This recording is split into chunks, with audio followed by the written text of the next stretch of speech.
Eu não nasci em lar cristão. Eu só fui conhecer Jesus com 28 anos de idade. E eu morro de inveja de quem nasceu em lar cristão. Porque aquilo que eu tive que demorar muito tempo para aprender, crianças podem saber, ter recebido dos seus pais. Eu tive a oportunidade de estar no batismo do meu pai e da minha mãe. Eles batizaram, meu pai batizou bem antes, meses antes de falecer, foi promovido. Minha mãe, toda vez que eu vou ministrar em Brasília, minha mãe vai me ouvir pregar.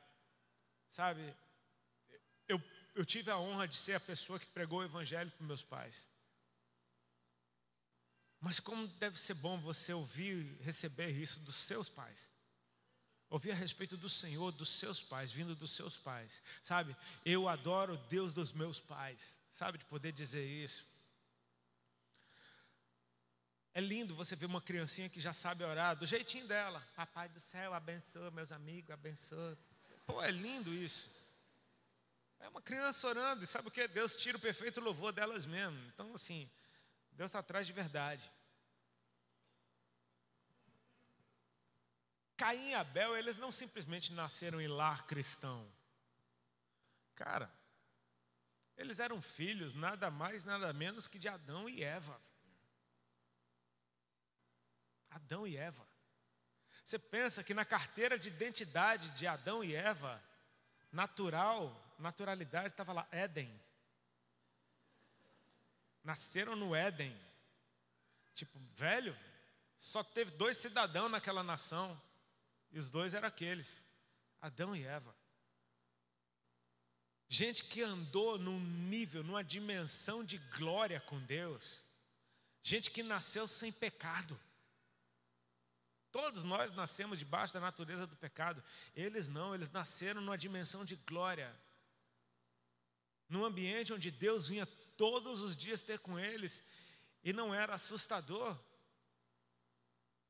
A primeira coisa que Adão enxergou quando abriu seus olhos foi o rosto de Deus. A Bíblia diz que Deus soprou nas narinas dele o fôlego de vida. Ou seja, um rosto bem colado no outro, você concorda comigo? Quando Adão abre os olhos, está a face de Deus colada na dele. A primeira coisa que ele viu na vida foi o rosto de Deus. Gente que andou com Deus nessa dimensão. Gente que tinha histórias a respeito do Senhor para contar, que eles não leram a respeito de Deus. Eles estavam lá. Tudo que eles sabiam de Deus, eles ouviram da boca do próprio. Não eram pais quaisquer, amém? A gente tem a tendência de valorizar muito mais a impureza do que a pureza, muito mais o erro do que os acertos. E cara, deixa eu te falar, eles viveram um bom tempo sem pecado, amém? Então não vamos esculachar com esse casal porque eles agora foram expulsos do jardim. Porque eu concordo com uma coisa, cara, eu não sei se você já percebeu isso. Ter sido expulso do jardim talvez tenha sido um dos maiores atos de amor de Deus pela humanidade. Eu sei que é estranho falar disso. Tipo, expulsar alguém é ato de amor. Tipo, você ser expulso daqui agora, você vai entender, o cara me ama, me expulsou dali. Tipo, não faz muito sentido. Mas não é simplesmente o expulsou, é o porquê expulsou. Não tem muito a ver com a mensagem, mas eu preciso construir isso dentro de você. A imagem que eles tinham de Deus, o coração de Deus. Quando Deus falou para Adão comer livremente de todas as árvores do jardim, Ele disse, de toda árvore do jardim comerás livremente. Repete comigo, toda. Amém? Comerás livremente, à vontade, fica à vontade. Só de uma você não pode comer. É a árvore que está no meio do jardim. É a árvore do conhecimento do bem e do mal. Deus falou, no dia que você comer dessa árvore, você vai morrer. Ou seja, Deus não disse eu vou te matar se você comer. Não, você vai morrer. Então assim, para o seu bem, não coma dessa árvore. E estava ali também a árvore da vida, amém? Você concorda comigo que se de toda a árvore do jardim estava liberado comer, menos da árvore do conhecimento do bem e do mal, a árvore da vida estava liberado comer, amém? Glória a Deus por isso. A serpente enganou a mulher, que deu fruto para o seu marido, ambos comeram, os olhos de ambos se abriram, e quando se abriram eles viram que estavam nus, e aí eles despencam de uma dimensão de glória para uma dimensão carnal. eles agora veem que estão nus, começam a ter medo. Isso que o pecado faz com a gente, ele ativa a morte, e a morte ativa medo da morte. Então agora eles estão totalmente confusos, estão agindo como loucos. Quando Deus aparece, agora eles se escondem atrás de uma moita. Deus procura eles na dimensão de glória, onde eles deviam estar. Adão, onde é que você está? Ele fala, estou aqui. Fala, o que você está fazendo aí? Tipo, não era esse lugar onde você deveria estar. O que você está fazendo aí? Eu estou nu. Quem falou que você estava nu? Por acaso você comeu do fruto que eu falei para não comer? O homem agora em pecado transfere a culpa para a mulher em pecado diz que foi a serpente não tem quem pôr a culpa. Então você percebe que tem uma lambança ali total. Olha o amor de Deus. Está preparado para ouvir o amor de Deus? Está preparado? Está preparado? Olha o que Deus diz. Agora o homem é como um de nós, conhecedor do bem e do mal.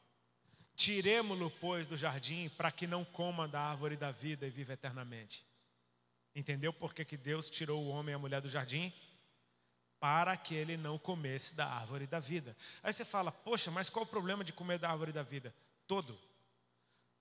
Porque se você comer da árvore da vida, você vai ter vida eterna. Amém? Amém? Isso é fácil de entender, certo? E se você comer da árvore da vida em pecado? O pecado vai estar para sempre no homem. Deus vê que o homem está em pecado agora. Ele tira o homem de perto da árvore da vida para que ele não coma da árvore da vida. Deus tem um plano redentor maravilhoso. O seu filho vai vir e vai derramar sangue para nos lavar de todo o pecado. E olha o que está lá em Apocalipse. Diz, bem-aventurados aqueles que lavam suas vestes no sangue do Cordeiro, para que tenham direito à árvore da vida. Ou seja, ela está lá esperando a gente, amém? Quando Jesus vem na nossa vida, Ele nos lava completamente do nosso pecado e agora a gente tem direito à árvore da vida. Agora a gente tem uma vida que pode ser eternizada. Você percebe que Deus tirou o homem e a mulher do jardim por amor, tipo, para preservar. E eles sabiam disso. Você vai perceber que bem no começo desse texto que a gente leu, quando Caim nasce, a Bíblia diz que como é que Caim nasceu, como todo mundo nasceu, amém? Como eu e você nascemos. Adão teve relação com sua mulher e ela deu à luz a Caim, amém? Mas ela não diz que foi Adão que deu um filho para ela. Ela diz, adquiri um varão com o auxílio do Senhor. Cara, ela sabe que Deus ainda está com ela, amém? Ela sabe que Deus é com eles. Ela sabe o que ela está dizendo nesse simples gesto aqui? A primeira coisa que acontece depois que eles saem do jardim é ela ter um filho. E ela reconhece que o filho foi Deus que deu. Sabe o que é isso? Em tudo dai graças. Sabe o que é isso? Tudo que eu tenho foi Deus que me deu. Gratidão. Amém? Gratidão. Foi com o auxílio do Senhor que eu recebi o que eu tenho. Ou seja, isso está sendo passado de pai para filho. Ela teve Caim. E Caim foi agricultor.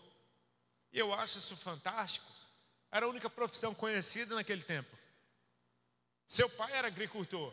Seu pai era o lavrador do jardim. Era aquele que cuidava do jardim. Amém? Nada mais natural do que um filho seguindo a profissão do seu pai. Meu pai cuidava do jardim. Meu pai é um agricultor. Meu pai me ensinou a cuidar da terra e eu estou cuidando da terra. E o legal é isso, que Adão não inventou essa profissão. Essa profissão ele aprendeu com o próprio Deus. Olha como Deus é lindo. Deus criou todas as coisas pela sua palavra, dizendo, haja luz e houve luz. Haja separação de águas e águas, de terra e céu. E houve, e tudo que Deus disse aconteceu. Mas quando ele faz o jardim, ele não criou o jardim pela sua palavra, ele mesmo veio. A Bíblia diz que plantou Deus um jardim no Éden. Ou seja, cara, Deus não simplesmente me diz para fazer alguma coisa. Ele faz e me deixa ver Ele fazendo. E quando eu vejo Deus fazendo, eu aprendo como fazer. Jesus mesmo dizia, eu não faço coisa alguma que eu não vi o meu Pai fazer primeiro. Até o descanso, Deus nos ensina dando exemplo. A Bíblia diz que Deus criou todas as coisas até o 6º dia. E no 7º, Deus descansou de toda a sua obra. Ou seja, o 7º dia Deus abençoou e santificou, porque nele Ele descansou de toda a sua obra. Amém? Você acha que Deus cansou? Deus ficou sem energia, de tipo assim, meu, foi tanto trabalho tendo que falar haja isso e haja aquilo, que eu estou sem força. Confessa, você acha? Por que você acha que Deus descansou? Desconfia. Ele descansou para você ver o que fazer, para que você aprenda a descansar. Irmão, se você não descansa, você está em dívida com o Senhor. Porque, meu trabalho é sagrado, meu trabalho é uma bênção, mas sagrado é o meu descanso. Amém? Sagrado é o meu descanso. Foi o dia que Deus abençoou e santificou, foi o 7º. Até isso Deus ensina para a gente fazendo. Ou seja, está lindo isso. Deus mostrou como plantar um jardim e falou para Adão, cuida do que eu fiz. E Adão está cuidando do jardim e agora seu filho é um agricultor também, amém? Agora, eles têm um outro filho chamado Abel. E Abel foi pastor de ovelhas. Aí você vira para o irmão que está do seu lado, faz uma cara de bovino e diz,